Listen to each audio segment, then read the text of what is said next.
Hello दोस्तों, welcome to my YouTube channel smart history classes. मैं अपने चैनल पर आप लोगों का स्वागत करता हूं और मैं विपिन सर आप लोगों के लिए एक बार फिर से एक नए चैप्टर के साथ ठीक है आपसे चर्चा करूंगा। और यह जो चैप्टर होगा लगभग अगर हम पूरा टोटल की बात करें तो 2 और चैप्टर आपके बचे हैं अकॉर्डिंग टू योर सिलेबस। ठीक है, अगर सिलेबस के अनुसार 2 ही चैप्टर बचा है तो इसका मतलब लगभग सारे चैप्टर हमने वीडियो के माध्यम से कवर करा दिए हैं।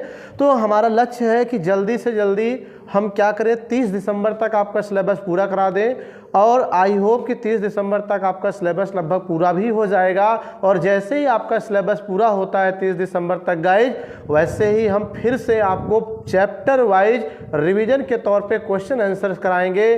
ठीक है, आपको पीडीएफ भी उपलब्ध कराएंगे और साथ में आपके जो अनसॉल्व पेपर हैं, जो मॉडल पेपर हैं, जो गत वर्ष पिछले ईयर में क्वेश्चंस आए हैं, उन क्वेश्चन को भी हम सॉल्व कराएंगे और एक एक वीडियो एक एक चैप्टर पर हम आपको प्रोवाइड करेंगे। ठीक है, तो इस तरह से जो भी आपका लगभग 8, 10, 12 चैप्टर हैं सबके सब 10-12 वीडियो में कवर हो जाएंगे। और आपको पता भी होगा कि जितने भी स्टूडेंट्स हमारे इस चैनल पर जुड़ करके हमको देख रहे हैं, हमारे इस चैनल को देख रहे हैं, हमारे इस वीडियो को देख रहे हैं, ठीक है, वो एक बार इस वीडियो को लाइक कमेंट जरूर करें और अगर आप चैनल नए हैं चैनल पर तो चैनल को सब्सक्राइब भी करें। ठीक है, ताकि आपको वीडियो को नोटिफिकेशन मिलता रहे।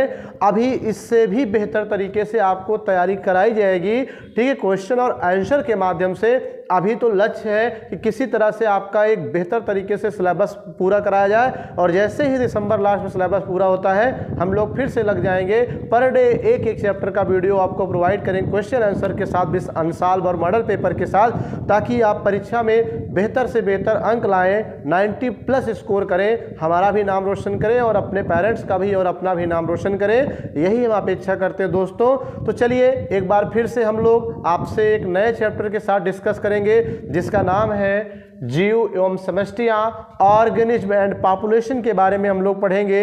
इसमें हम सीखेंगे कि ऑर्गेनिज्म क्या होते हैं अर्थात जीव क्या होते हैं, पॉपुलेशंस क्या होती है अर्थात समष्टियां या जनसंख्या कह सकते हो या आबादी भी कह सकते हो। ठीक है, ये क्या होते हैं इनको भी हम यहाँ पर सीखेंगे। ठीक है, तो आइए देखते हैं इसकी जो पहली हेडिंग हमें पढ़ना है according to your syllabus guys, वो जीव पढ़ना है। जीव क्या है, ऑर्गेनिज्म जिसे हम कहते हैं या लिविंग बीइंग्स भी हम लोग कहते हैं। ठीक है, तो यहाँ पर हेडिंग मैंने किया है, आप देख रहे होंगे ऑर्गेनिज्म क्या है, जीव क्या है। तो मैं आपसे क्वेश्चन करता हूँ, चूंकि आप बायोलॉजी लगभग खत्म कर चुके हैं, 2 ही लेसन बचा है, तो अभी तक आपने पढ़ा जीव विज्ञान, जीवों के बारे में जो स्टडी करते हैं वो जीव विज्ञान कहलाता है। तो वो जीव है क्या, what do mean about organism और living beings, please discuss about this point if you know about this point. ठीक है, मतलब इस पॉइंट के बारे में अगर आप जान रहे हैं कि जीव किसे कहते हैं, ऑर्गेनिज्म किसे कहते हैं, कैसे होते हैं, तो इनके बारे में हमें आप कमेंट बॉक्स में जरूर बताइएगा।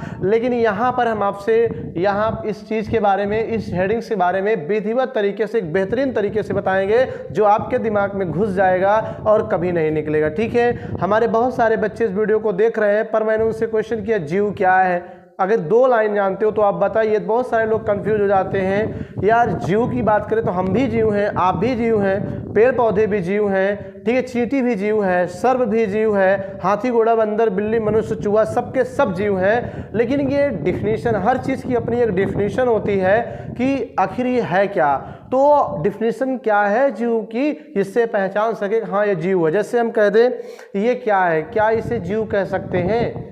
अब आपसे पूछ रहा हूँ क्या इसे मार्कर को हम जीव कह सकते हैं, बोलिए ऑर्गेनिज्म है, नहीं है। लेकिन मैं अपने आप कह रहा हूँ, आप अपने आप कहिए क्या आप जीव हैं, हम जीव हैं, तो आपका आंसर होगा हाँ। लेकिन मैंने कहा व्हाट आर आइडेंटिफिकेशन, पहचान क्या है कि it is a non living beings and I am living beings, मैं जीवधारी हूँ, आप जीवधारी हैं, ये जीवधारी या जीव नहीं है, कैसे कह सकते हो, क्या ऐसे लक्षण हैं, ये तो आपको पता होना चाहिए। ठीक है, तो इसी वीडियो में हम इस चीज़ को कवर करेंगे कि जीवधारी क्या होते। ठीक है, तो डिफिनेशन के तौर पे हम लोग देखते हैं कि जीवधारी क्या है। ठीक है, फिर हम इसको डिस्कस करेंगे। तो यहाँ पर मैंने हेडिंग किया है जीव ऑर्गेनिज्म, तो हम लिखेंगे पृथ्वी पर उपस्थित, ठीक है, पृथ्वी पर उपस्थित वे घटक या कारक भी कह सकते हो। ठीक है, जिनमें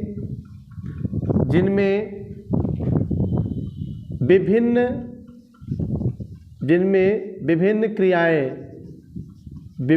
क्रियाएं या जैविक क्रियाएं भी कह सकते हो, विभिन्न क्रियाएं जैसे श्वसन, पोषण,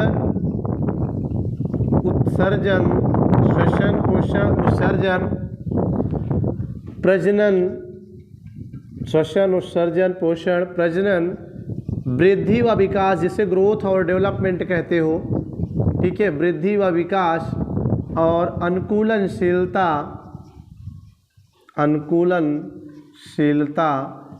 ठीक है, संवेदनशीलता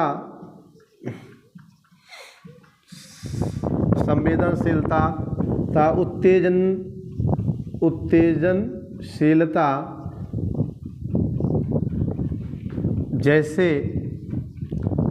उत्तेजनशीलता, जैसे लक्षण या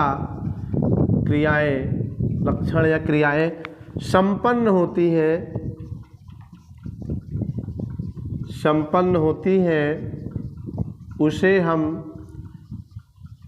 या उन्हें हम जीव या सजीव या जैव या जीवधारी या जैविक घटक कहते हैं, ठीक है। ये इसकी डेफिनेशन है। अब इसका एग्जाम्पल्स अगर हम कवर करें तो जैसे लिख ही सकते हो, हाथी, घोड़ा, बंदर, ठीक है, चींटी, सर्प, मछली, पेड़ पौधे, जीवाणु, विषाणु और कवक एंड सो ऑन, ETC कह सकते हो, ठीक है। इस तरह से आपका क्या हो गया, कंप्लीट हो गया। तो यहाँ पर हमने आपको डिफिनेशन दे दिया गाइज कि what do mean about organism, जीव क्या है, एक डिफिनेटली तरीके से। हालांकि ये कभी क्वेश्चन आपसे एग्जाम में नहीं पूछे जाएगा जीव क्या है, लेकिन बट आप बायोलॉजी के स्टूडेंट्स हैं गाइज, तो आपको जरूर आना चाहिए कि जीव क्या है, क्या आइडेंटिफिकेशन होती है, क्या पहचान है, हाउ टू रिप्रेजेंट। अगर कोई हमसे पूछेगा कि जीव क्या है, ठीक है भाई, आपसे पूछता आप पढ़ रहे हो, हाँ पढ़ रहे बेटा, किस क्लास में हो, 12th में, सब्जेक्ट कौन से है, बायोलॉजी है, तो बायोलॉजी में जीवों का अध्ययन करते हैं, तो जीव क्या है बताइए, तो आप क्या बताएंगे, तो आपको शर्मिंदा न होना पड़े, इसलिए इस वीडियो को ध्यान से देखिए और इस डिफिनेशन को भी कवर करिए, ठीक है, माइंड मेकअप करिए। तो क्या लिखा बेटा मैंने, पृथ्वी पर उपस्थित, ठीक है, पृथ्वी पर उपस्थित, ना कि चाँद और अंतरिक्ष की बात कर रहे हैं, पृथ्वी पर उपस्थित वे घटक या कारक जिनमें विभिन्न क्रियाएं जैसे श्वसन, पोषण, उत्सर्जन, ठीक है, प्रजनन, वृद्धि विकास यानी ग्रोथ एंड डेवलपमेंट, एडाप्टेशन, अनुकूलनशीलता, संवेदनशीलता, उत्तेजनशीलता जैसे लक्षण या क्रियाएं संपन्न होती हैं, उन्हें हम जीव, सजीव, जैव या जीवधारी या जैविक घटक कहते हैं, ठीक है। एक इंपॉर्टेंट बात, यहाँ पर जीवों को आप क्या क्या कह सकते हो, चाहे जीव कहिए, सजीव कहिए, जैविक घटक कहिए, जैव कहिए, ठीक है, जीवधारी कहिए, सबका सेंस एक ही होता है, वर्ड अलग है लेकिन शब्द एक ही, अर्थ एक ही है। जैसे पानी कहिए, जल कहिए या नीर कहिए, लेकिन सेंस एक ही है। उसी प्रकार से चाहे जीव कहिए, सजीव कहिए, जीवधारी कहिए, जैव कहिए, सजीव घटक कहिए, जैविक घटक कहिए, सबका मतलब एक होता है, ठीक है। तो एक क्लियर हो गया, जैसे हाथी, घोड़ा, बंदर, चींटी, सर्प, मछली, पेड़ पौधे, जीवाणु, विषाणु, कवक आदि, ठीक है। जीवाणु, बैक्टीरिया, विषाणु, वायरस, कवक, फंजाई, ठीक है, शैवाल, सबके सब क्या है, लिविंग बीइंग्स, ऑर्गेनिज्म होते हैं, जीव होते हैं, ठीक है।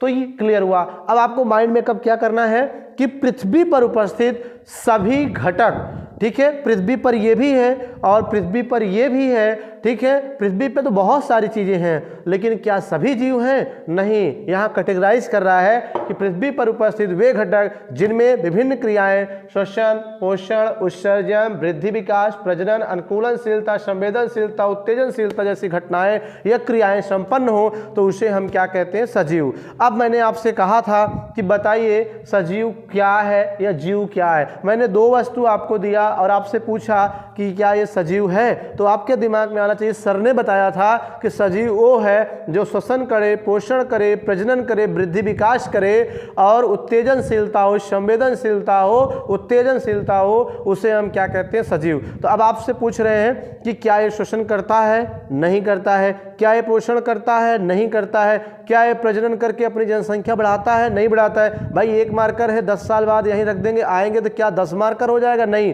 लेकिन हम आपसे 10 साल मिलेंगे, आज आप सिंगल हो, 10 साल बाद आपके पास डबल, ट्रिपल, यानी मतलब समझ रहे हैं आप लोग क्या होगा कि हम प्रजनन द्वारा अपनी जनसंख्या बढ़ा लेंगे, लेकिन इसमें कोई प्रजनन नहीं होता, कोई श्वसन नहीं होता, कोई उत्सर्जन नहीं होता है, कोई पोषण, कोई वृद्धि विकास। आज इतने बड़े हो आप, हम आपसे 4-6 साल बाद मिलेंगे, आपकी लेंथ इतनी होगी, लेकिन ये मार्कर इतना बड़ा है। और अगर हम 10 साल बाद मिले तो ऐसा नहीं है मार्कर लंबा होकर इतना हो जाएगा, ऐसा कुछ नहीं है गाइस। इसलिए इन सब में ये भी पृथ्वी पर हम भी हैं, लेकिन इनमें ये लक्षण नहीं उत्पन्न संपन्न हो रहे हैं, इसलिए ये सजीव नहीं है बल्कि निर्जीव है, अजीव है, अजैव है। लेकिन हमारे अंदर ये सब समस्त क्रियाएं हो रही हैं, इसलिए हम क्या हैं? सजीव हैं।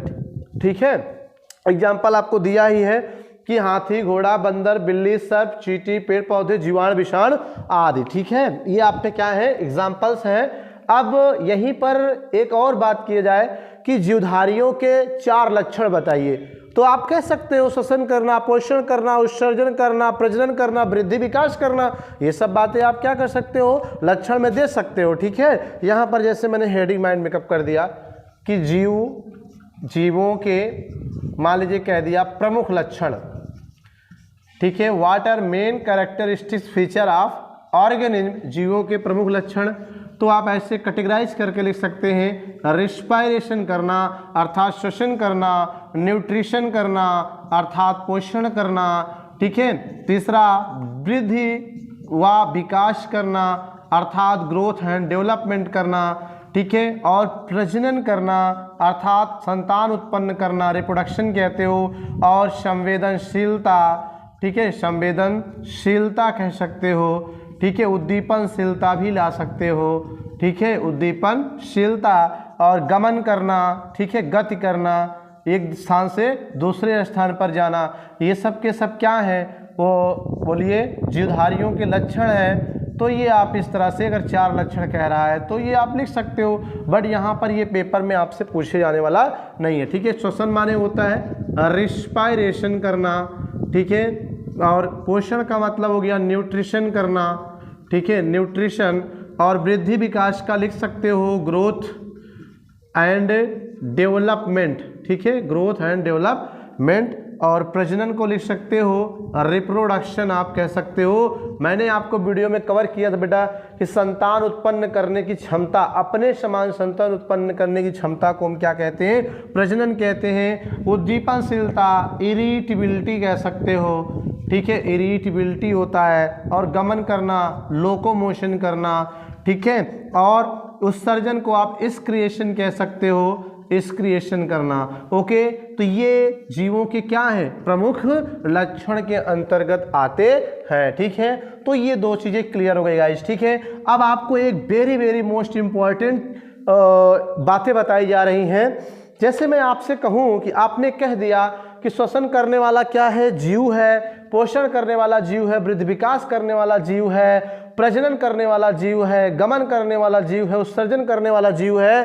तो मैंने कहा इन सब में सबसे प्रमुख लक्षण कौन सा है?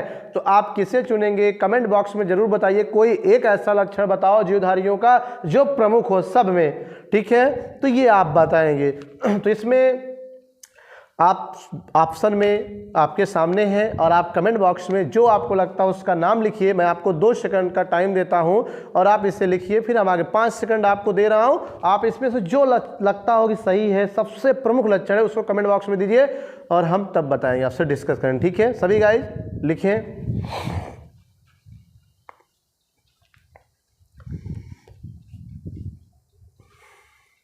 आई होप आपने आंसर चुन लिया होगा। तो किसी ने श्वसन, किसी ने पोषण, किसी ने वृद्धि विकास और कोई प्रजनन और गमन या उत्सर्जन, सब ऐसे चुन रहे होंगे। लेकिन आपको हम बताना चाहेंगे बेटा, आपसे पूछ रहे हैं कि बहुत सारे ऐसे पर्सन्स हैं जो अपने श्वसन क्रिया को कुछ सेकंड तक या कुछ मिनट तक अगर रोक लें और तब हम उन्हें देखें कि क्या वो सजीव है या निर्जीव है, तो कैसे पता कर पाओगे? अगर वो अपनी सांस को कुछ सेकंड तक कुछ मिनट तक रोक लिए हैं तो क्या वो मर गए? आपसे पूछ रहे हैं क्या वो मर गए, निर्जीव हो गए, वो जीव नहीं है?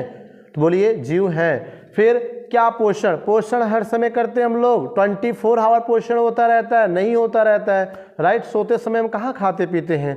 तो ये भी जरूरी नहीं है कि जीवधारियों का प्रमुख लक्षण।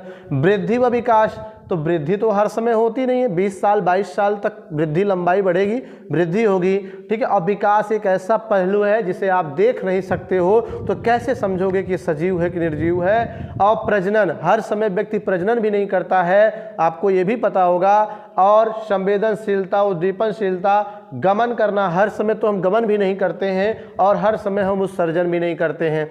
तो अब आप बताइए कि इसमें से कौन सा लक्षण है जो हर समय हर सेकंड पूरे जीवों में उपस्थित होकर के ये आभास कराता है कि हाँ ये सजीव है, ये निर्जीव है, ठीक है। तो आपको बताएंगे कि इसमें जो सबसे प्रमुख लक्षण है गाइस, ये संवेदनशीलता या उद्दीपनशीलता, ये वाला कैरेक्टर क्या है, किसी भी जीवधारी का एक इम्पॉर्टेंट मेन कैरेक्टरिस्टिक्स फीचर होता है, ठीक है। तो ये कैसे, ये है क्या, सब तो समझ रहे हो, लेकिन संवेदनशीलता या उद्दीपनशीलता क्या है, ये आपसे पता होना चाहिए कि है क्या, आखिर इसमें होता क्या है, ये बातें आपको जाननी चाहिए। गाइस मैं आपको बता रहा हूँ, कभी आप क्लास में बैठ के पढ़ रहे होंगे और आपका ध्यान, आपकी चेतना, आपका कॉन्शसनेस कहीं और लगा होता है और जो भी अध्यापक कह रहा है वो आप सुन रहे हो, लेकिन आपको कुछ समझ में नहीं आ रहा, आपकी चेतना कहीं और लगी है और अध्यापक बुलाता है बेटा खड़े हो जाओ, अमित खड़े हो जाओ, लेकिन अमित तो सुन ही नहीं रहा है, जबकि वो सजीव है लेकिन समझ नहीं आ रहा है। तो ऐसी स्थिति में जब उसे अचानक कोई अध्यापक क्या करेगा, डांट देगा, अमित, ऐसे तेजी से जब डांटेगा तो चौंक जाता है। तो उसका ये चौंकना, अचानक से जो संवेदनाएं हुई, चौंका, वही क्या है, उद्दीपनशीलता, इरिटेबिलिटी होता है या संवेदनशीलता के अंतर्गत आता है, ठीक है। क्योंकि अगर कोई जीव है तो चाहे वो श्वसन करे, पोषण करे, प्रजनन करे, वृद्धि विकास करे, गमन करे या ना करे, लेकिन संवेदनशीलता उसके अंदर मरते दम तक रहेगी और यही वो लक्षण है जो प्रूव करता है कि अभी ये जिंदा है, ठीक है। आपने दोस्तों देखा होगा टीवी में, फिल्मों में, मूवी में कि कोई मरीज जब बेड पर लेटा होता है और उसकी नब्ज बंद भी हो जाती है तब भी डॉक्टर मृत घोषित नहीं करते हैं, एट लास्ट उसे क्या करते हैं, एक इलेक्ट्रिक शॉक्स सीने पर देते हैं, तो सीना क्या होता है, ऐसे झटके के साथ उद्दीपित होता है। तो ये जो करंट लगने के बाद कोशिकाओं में हो रहा, कोशिका के जीव द्रव्य में ये उद्दीपनशीलता हो रही है झटके वाली, इसी उद्दीपनशीलता, इसी लक्षण को, ठीक है, हम जीवधारी का प्रमुख लक्षण कहते हैं। और कभी कभी आप देखते हो झटका देने के बाद मनुष्य अपने आवेश में आ जाता है, अर्थात वो सजीव है, और जब फिर दोबारा इलेक्ट्रिक शॉक्स देने के बाद अगर उसके जीव में कोई इंटरेक्शन नहीं हो रहा है, कोई झटका नहीं महसूस हो रहा है, तो समझ लीजिए वह एक मृत ईंट के समान है, एक मृत पत्थर के समान है, चट्टान के समान है, अर्थात अब वो जीव नहीं रहा बल्कि क्या हो गया, निर्जीव हो गया गाइस, ठीक है। तो ये क्या है, संवेदनशीलता या उद्दीपनशीलता ही क्या है, जिसे इरिटेबिलिटी कहते हैं, यही जीवधारी का क्या है, प्रमुख लक्षण है, ठीक है। आई होप समझ में आ गया होगा। तो एक बार हम फिर से रिन्यू कर देते हैं, ठीक है। आप लोग फटाफट माइंड मेकअप करके सीख लीजिए। मान लीजिए कोई पूछा कि जीवधारी क्या है, तो मैंने कहा आप बोलिए कि पृथ्वी पर उपस्थित वे घटक या वे कारक जिनमें श्वसन, पोषण, उत्सर्जन, प्रजनन, ठीक है, वृद्धि विकास और सबसे इंपॉर्टेंट संवेदनशीलता और उद्दीपनशीलता जैसे लक्षण उत्पन्न होते हैं, उन्हीं को हम क्या कहते हैं, सजीव कहते हैं। जैसे हाथी घोड़ा, बंदर, बिल्ली, मनुष्य, चूहा, पेड़ पौधे, जानवर, जीवाणु, विषाणु, कवक आदि सबके सब क्या है, सब जीव हैं, ठीक है। और जीवधारियों के प्रमुख लक्षण की बात की जाए तो यहाँ पर तो लिखा है respiration, nutrition, growth, development, reproduction, irritability, locomotion, excretion, that's so important characteristic feature of the living beings और ऑर्गेनिज्म, ठीक है, ये हो गया। और इनमें भी कहा जाए कि एक प्रमुख इंपॉर्टेंट कैरेक्टरिस्टिक फीचर क्या है लिविंग बीइंग्स या ऑर्गेनिज्म का, तो आप देख ही रहे हैं, संवेदनशीलता को हम क्या कहते हैं, बोलो, या उद्दीपनशीलता को क्या कहते हैं हम, जीवधारियों का प्रमुख लक्षण कहते हैं, ठीक है गाइस। तो इन्हें आप नोट करिए। फिर चलते हैं नेक्स्ट हेडिंग की ओर, हम लोग चर्चा करेंगे। सभी गाइज नोट करें फटाफट। तो नोट कर लिया होगा आप लोगों ने। अब हम चलते हैं नेक्स्ट हेडिंग की ओर, जो हमारा दूसरा हेडिंग है, इसमें पर्यावरण के बारे में पढ़ना है, ठीक है। तो आइए देखते हैं पर्यावरण क्या है। दूसरी जो हमारी हेडिंग है वो पर्यावरण के बारे में आपको समझना है। इन्वायरमेंट क्या होता है, ठीक है, इन्वायरमेंट, ठीक है। अब हम सीखेंगे इन्वायरमेंट्स क्या है, ठीक है। तो गाइज पर्यावरण का अगर हम संधि विच्छेद करें यहाँ पे कि पर्यावरण क्या होता है, इसको ऐसे ही समझेंगे, बहुत रटना नहीं है।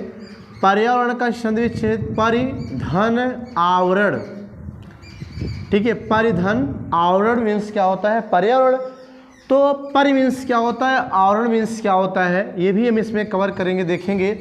परि माने होता है चारों ओर, ठीक है, क्या होता है चारों ओर, और आवरण माने होता है घेरा, ठीक है। अर्थात चारों ओर का जो घेरा है उसी को हम क्या कहते हैं, इन्वायरमेंट कहते हैं, अर्थात पर्यावरण कहते हैं। लेकिन एक और बात यहाँ पे निकल के आ रही है, किसके चारों ओर का आवरण, किस चीज़ के चारों, किस वस्तु के चारों ओर की बात कर रही है गाइस। तो सीधा सीधा आप समझिए कि जीवों के, ठीक है, किसके, जीवों के। आप क्लियर हो गया, जीवों के चारों ओर का जो घेरा है, जो आवरण है, अर्थात कोई जीव, हम खुद को ही ले लें, हम भी जीव हैं, आप ले लीजिए, तो हमारे चारों ओर का जो क्या है आवरण है, हम चारों ओर से जिससे घिरे हैं, वही हमारा क्या है पर्यावरण है, ठीक है। जैसे हम किससे घिरे हैं, हमारे चारों ओर हवा है, पानी है, प्रकाश है, तापमान है, ठीक है, मिट्टी है, पेड़ पौधे हैं, ठीक है, एनिमल्स हैं, यही सब कुल मिला करके हमारे चारों ओर उपस्थित है। इसके अलावा कुछ और नहीं है इस पृथ्वी पर।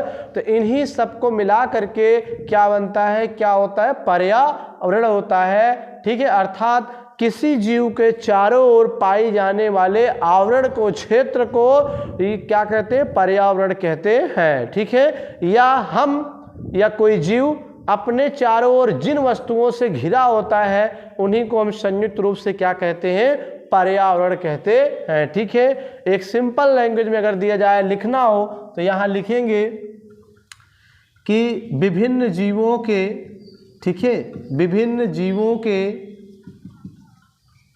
चारों ओर पाए जाने वाले, ठीक है, पाए जाने वाले आवरण को, पाए जाने वाले आवरण को हम पर्यावरण कहते हैं, ठीक है, पर्यावरण कहते हैं, पर्यावरण कहते हैं। एक सिंपल लैंग्वेज की बात कर रहे हैं, बहुत बड़ा चंग। वैसे पर्यावरण की बात करें बहुत बड़ी चीज़ है, लेकिन आपको एक समझने के लिए जो आपके सेंस में होना चाहिए वो चीज़ मैंने यहाँ रिप्रेजेंट किया कि विभिन्न जीवों के चारों ओर पाए जाने वाले आवरण को हम पर्यावरण कहते हैं, या हम जिन वस्तुओं से चारों ओर से घिरे हैं उन्हीं को हम क्या कहते हैं, पर्यावरण कहते हैं, डी है। तो ये इसका क्या था, संधि विच्छेद करके मैंने आपको इसे समझाया, ठीक है। अब दूसरी जो बात आती है कि कंपोनेंट ऑफ इन्वायरमेंट, अर्थात पर्यावरण के घटक की बात करें अगर हम, तो पर्यावरण के घटक कितने, ठीक है।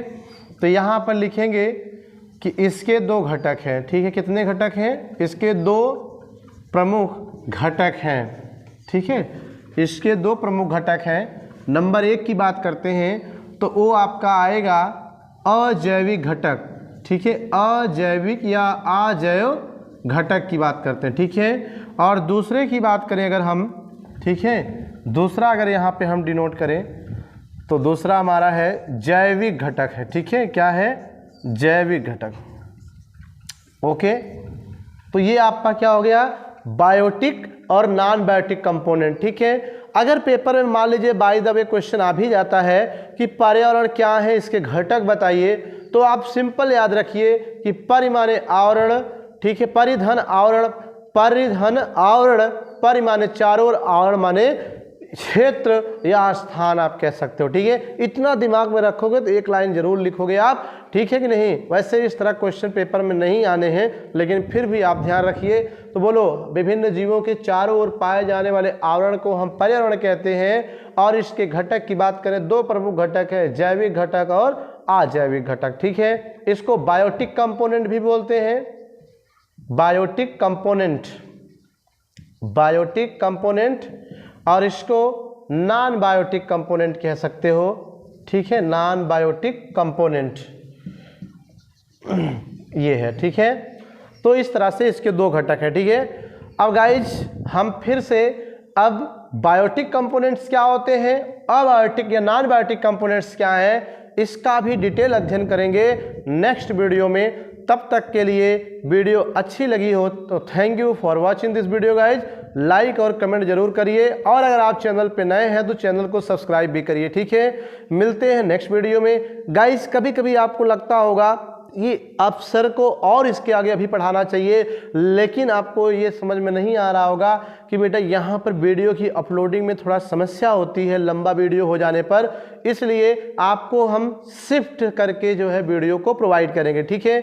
और आपको पता भी है कि ज़्यादा बचा भी नहीं है सिलेबस, और ठीक है कुछ ही वीडियो में आपका पूरा कवर हो जाएगा, ठीक है, एक दो चैप्टर जो बचे हैं। इसलिए आप वीडियो को लगातार कंटिन्यू बने रहिए। कल का भी वीडियो देखिए, ये बायोटिक और नॉन बायोटिक कंपोनेंट कल के वीडियो में कवर कर देंगे, ठीक है। तब तक के लिए thank you for watching this video guys, thank you.